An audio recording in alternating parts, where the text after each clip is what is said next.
அக்கா, நான் உறுதியா சொல்றேன், அவளுக்கு ஒரு நல்ல எதிர்காலத்தை நம்ம உருவாக்கி தருவோம். அதுக்கு நான் பொறுப்பேத்துக்கிறேன். அக்கா, என்ன நம்புங்க அக்கா.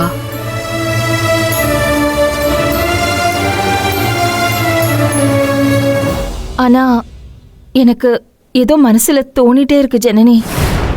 என்ன தோணுதுக்கா? ஏதோ தப்பா நடக்க போகுது. ஏதோ நம்ம பக்கம் ஒரு பெரிய பிரச்சனை வரப்போகுதுன்னு மனசு படபடன்னு அடிச்சிட்டே இருக்கு.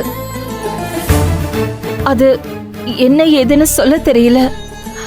ஆனா ஏதோ பெரிய பாதிப்பு வரப்போகுது ஜனனி. அது தர்ஷனுக்கான பாதிப்பா, இல்ல ஒருவேளை எனக்கு ஏதாவது நடக்க போதா, இல்ல யாருக்கு என்னன்னு சொல்ல தெரியல. ஜனனி, உன்கிட்ட ஒன்னே ஒண்ணு கேட்டுக்கலாமா? என்னக்கா? எனக்கு ஏதாவது நடந்துச்சுன்னு வச்சுக்கோயேன், இது அப்படியே விட்டுறாது ஜனனி. அக்கா, என்னக்கா பேசுறீங்க? என்னக்கா? ஏங்கா இப்படி எல்லாம் பேசுறீங்க? அப்படி இல்ல இல்ல இல்ல ஒன்னும் ஆகலைன்னா சந்தோஷம்தான். அப்படி ஏதாச்சும் நடந்துச்சுன்னு வச்சுக்கோயேன், தயவு செஞ்சு தர்ஷனை பாத்துக்குங்க. அவனோட வாழ்க்கை முக்கியம். ப்ளீஸ் ஜனனி, விட்டுறாத. அக்கா, இப்படி பேசாம இருங்க. திரும்ப திரும்ப எதுக்கு இப்படியே பேசிட்டு இருக்கீங்க?